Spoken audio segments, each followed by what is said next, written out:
So we just felt it really on our hearts. I did for, how long has it been? For 3 years. And Lexie, so it's funny, so when we first started dating and then when we got married, she wasn't very fond of the idea of foster care, and she didn't, or not that she wasn't fond of it, but she was more nervous about it. I always wanted to, just because my two youngest siblings, we fostered them, we adopted them. So I've kind of always wanted to my entire life, seen them grow up in our family and just getting to see my parents go through that process and just welcoming them into our family I wanted that for my own family one day. And Yeah. how did you? Yeah, and so when we started dating, Brady expressed that was something that he was really interested in the future for a family. And I really, like Brady said, had no desire to do adoption. I had no clue what foster care was. And it was actually through a really powerful conversation with actually an elder at our church who's one of our best friends, and his wife. We had gone out to dinner. This was 6 years ago now. But we went out to dinner, and it was one of our first times hanging out with them, and I just somehow, his family had adopted a lot of kids, and so the conversation about adoption came up, and he, in the moment, quoted James 1:27 about how pure and undefiled religion is taking care of the orphan and the widow. And that verse just completely pierced my heart. And I walked out, I walked into the dinner having no desire to adopt, and walked out completely desiring to adopt, and I had no idea what form that would look like. I said, I did not know what foster care was at that time, but it was really amazing and a really sweet moment with God speaking through someone else. And it's just one of the most memorable moments of my life, actually, which obviously has completely shaped and formed our family, because we've gotten to do foster care and we've gotten to adopt now our first child, which is just so cool.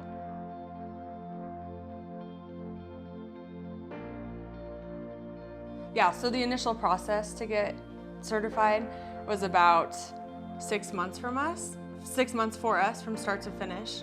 And we faster track. Yeah, and we entered in really excited because we kind of viewed it as a pregnancy period, a waiting period, because neither of us I had not been pregnant at the time, which I am now pregnant, but we had not had any other children before that, and so we kind of used that 6 months as mental preparation for a child, which was really exciting for us. And we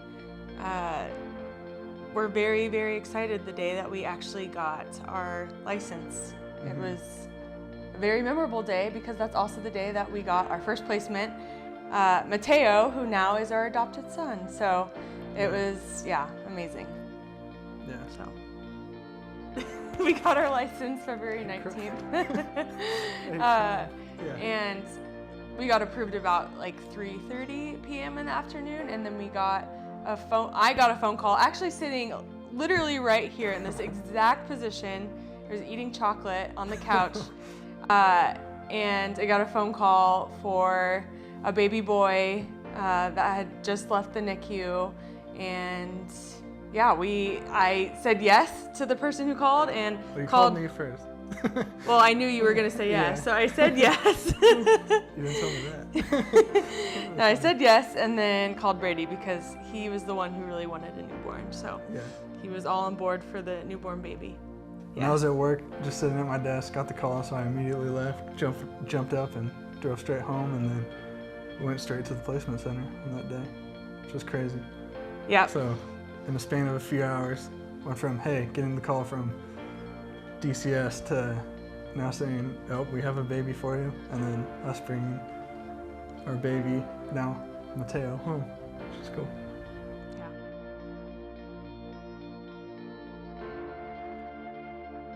I would say that for beginning off 2020 with a new foster baby and with COVID beginning right about a month after we had gotten him, it definitely was a time of stress for our entire nation. We had no idea what was happening, and I can truthfully say that there's never been more of an emotionally trying time in my own life.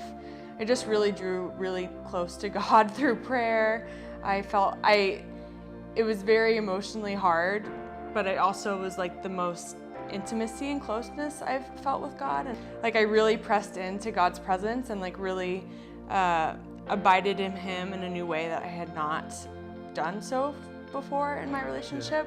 And I now, after experiencing Matteo's adoption, can look back and see God's faithfulness to me throughout that period of time. And it's really beautiful to see just how He was faithful, how He answered our prayers, and just how He has been guiding us throughout our relationship, our decision to foster, and how He's guided Matteo's life most of all, and just placed him in our family forever.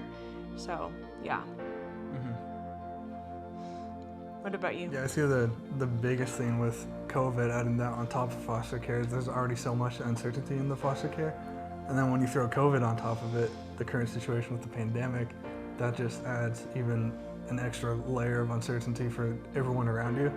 So that didn't really help, and it really, I mean, foster care would have, it already forces you to really just parent really empty-handed and open-handed.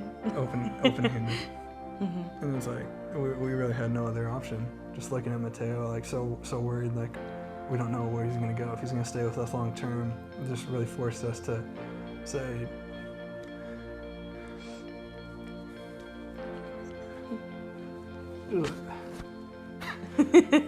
it's still hard, but just like saying that, like God, like He loves Matteo so much more than we do. And that, yeah. Like, just really remembering that, like, first and foremost, Matteo belongs to God.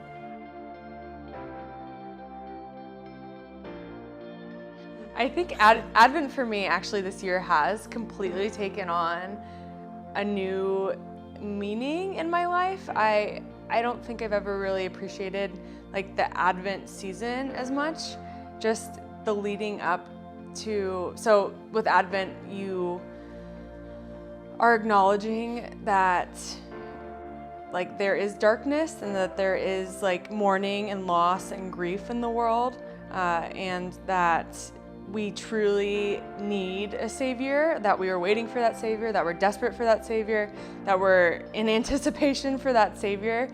And I think this year for many people, including us, has been a long season of that, just realizing that we are so desperate for a Savior in every aspect of life, in politics, in relationships, in church communities, and the hope of Christmas, the hope of Jesus that has already been offered to us is just so beautiful. And it's such a beautiful time period during Advent just to reflect on the darkness, but then remember like the absolute light of Christ and that just the new life that we have in Him. And I've just even been reflecting on that, like even like lights during Christmas time, like that Jesus is the light of the world and that light dispels darkness, and that, I don't know, every time I see Christmas lights, I just think of that and like that verse and that like Jesus is the light. Yeah.